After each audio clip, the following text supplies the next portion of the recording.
সামনে ঈদ, সারাদিন ঘুরবো, পড়ালেখা বাদ। এখন বাদ আপাতত পড়ালেখা।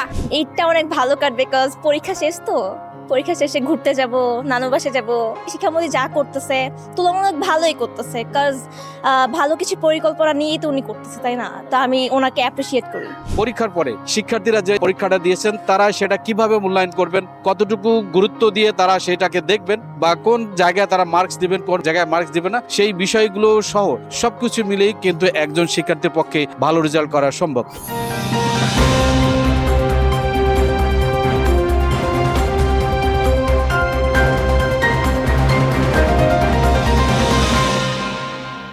আপনারা জানেন গত 21শে এপ্রিল থেকে এই পরীক্ষাগুলো শুরু হয়েছে। সারা দেশ থেকে প্রায় 20 লক্ষের মতো শিক্ষার্থী ছেলে এবং মেয়ে এই পরীক্ষায় অংশ নিয়েছে। সবারই প্রত্যাশা পরীক্ষায় ভালো রেজাল্ট করবে।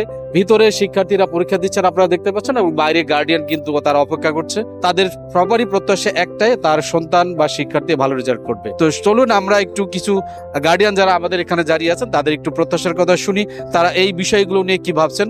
আলহামদুলিল্লাহ, আশা তো রাখছি ভালো করবে, বাকিটা তো আল্লাহর ইচ্ছা। সময় যে ডিসেম্বরে পরীক্ষাটা হবে, একটা বাচ্চা এখন দিতেছে আর একটা বাচ্চা সামনে দিবে, তো ওর একটা প্রিপারেশনের ব্যাপার আছে না, বাচ্চার উপর অনেক চাপ পড়তেছে। যেহেতু আমার এখন এই মুহূর্তে একটা ছেলে পরীক্ষা দিতেছে, সামনে মেয়ে দিবে, তো এটার জন্য একটু সময়টা যদি বাড়ায় এটা ভালো হতো। এই ভালো রেজাল্ট শুধু প্রত্যাশা করলেই হয় না, বরং শিক্ষার্থীকে যেরকম চেষ্টা করতে হয়, গার্ডিয়ানকেও সেরকম টেক কেয়ার করতে হয়। পাশাপাশি স্কুল কর্তৃপক্ষের যারা রয়েছে স্টুডেন্টসদেরকে 2টি বছর পড়িয়ে থাকেন, সেখানে ইম্পর্টেন্ট সাজেশন, চ্যাপ্টার, এই বিষয়গুলোর নির্দেশনা কিন্তু অনেকটা ভূমিকা পালন করে। অনেক ভালো, আলহামদুলিল্লাহ। আজকে কেমিস্ট্রি পরীক্ষা ছিল, A+ আসবে ইনশাআল্লাহ। 90+ আই গেস। যেটা ছিলাম একদম পুরা মনের মতন হয়েছে। হ্যাঁ, আমার কাছে লাগে যে শিক্ষামন্ত্রী যা করতেছে তুলনামূলক ভালোই করতেছে, কাজ ভালো কিছু পরিকল্পনা নিয়েই তো উনি করতেছে, তাই না? তা আমি ওনাকে অ্যাপ্রিসিয়েট করি। ঈদটা অনেক ভালো কাটবে বিকজ পরীক্ষা শেষ তো। পরীক্ষা শেষে ঘুরতে যাব, নানু বাসে যাব। তাদেরকে বলবো যে ভালো করে পড়ালেখা করো, স্কুলের এক্সাম গুলোতে বেশি ফোকাস করো। স্কুলের এক্সাম যদি ভালো করতে পারো, এখানে ইনশাআল্লাহ ভালো করবা। তো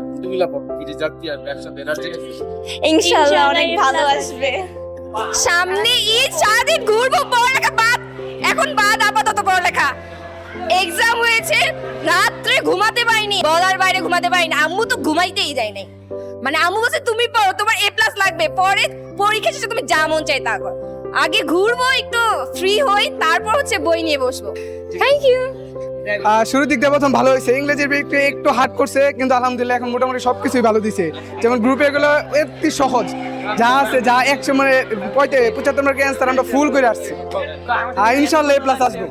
পরীক্ষা আলহামদুলিল্লাহ ভালোই দিছি, ইনশাল্লাহ ভালো একটা রেজাল্ট আসবে। চেষ্টা করছি আমরা, বিগত বছরে যেগুলো ছিল ওগুলো আমরা চেষ্টা করছি ভালো মতো, ইনশাল্লাহ ভালোই হবে। মাত্র সবারই প্রত্যাশা ভালো রেজাল্ট করা, ভালো ফলাফল করা। বিশেষ করে গার্ডিয়ান যখন বাইরে দাঁড়িয়ে থাকেন, তিনি কিন্তু সন্তানের জন্য প্রার্থনা করতে থাকেন, দোয়া করতে থাকেন, যেন তার সন্তান বা শিক্ষার্থী সে যেন পরীক্ষার হলে 100তে 100 মার্ক অ্যান্সার করতে পারে, এবং সবশেষে সে যেন A+ পেয়ে পরীক্ষায় উত্তীর্ণ হতে পারে। সেই প্রত্যাশা যেমন গার্ডিয়ানের, সেই প্রত্যাশা স্কুল টিচারদের, প্রত্যাশা স্টুডেন্টসদের। তো সকলকে ধন্যবাদ জানিয়ে শেষ করছি। আল্লাহ হাফেজ। আমি মোহাম্মদ মঞ্জুরুল ইসলাম, এটি পরিবার বুলেটিন।